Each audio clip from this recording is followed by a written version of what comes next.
உண்மையான காதல் என்று ஒன்று உள்ளது.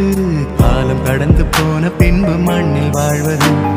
காலம் எந்த கைப்பிடிக்குள் மாட்டிக்கொண்டது. காதல் என்னை விட்டு விட்டு எங்கு சென்றது.